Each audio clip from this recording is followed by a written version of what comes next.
साथियों, आज पूरी दुनिया में नागरिकों के अधिकार के लिए, उनके सशक्तिकरण के लिए टेक्नोलॉजी एक इंपॉर्टेंट टूल बन चुकी है।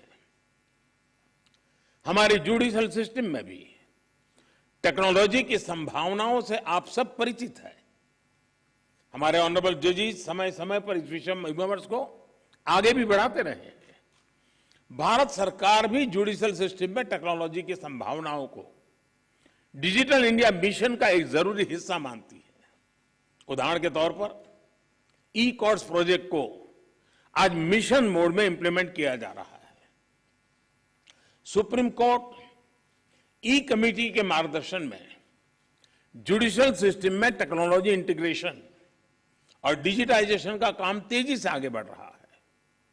मैं यहां उपस्थित सभी मुख्यमंत्रियों और हाईकोर्ट के सभी चीफ जस्टिस से भी आग्रह करूंगा कि इस अभियान को विशेष महत्व दें, इसे आगे बढ़ाएं। डिजिटल इंडिया के साथ जुडिशरी का ये इंटीग्रेशन आज देश के सामान्य मानवी की अपेक्षा भी बन गई है। आप देखिए, आज कुछ साल पहले डिजिटल ट्रांजैक्शन को हमारे देश के लिए असंभव माना जाता था। लोगों को लगता था, लोग शक करते थे, अरे ये हमारे देश में कैसे हो सकता है। और ये भी सोचा जाता है इसका स्कोप केवल शहरों तक ही सीमित रह सकता है, उससे आगे बढ़ नहीं सकता है। लेकिन आज छोटे कस्बों और यहां तक गांवों में भी डिजिटल ट्रांजैक्शन आम बात होने लगी है। ये पूरे विश्व में पिछले साल जितने डिजिटल ट्रांजैक्शन हुए, उसमें से 40% डिजिटल ट्रांजैक्शन भारत में हुए हैं।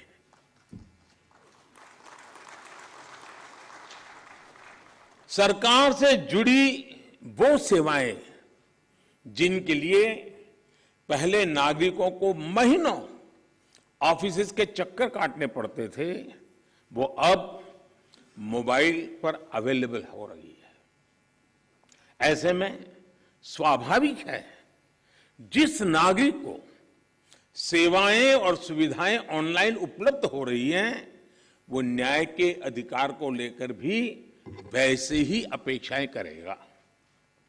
साथियों, आज जब हम टेक्नोलॉजी और फ्यूचरिस्टिक अप्रोच की बात कर रहे हैं, तो इसका एक important aspect tech friendly human resources भी है।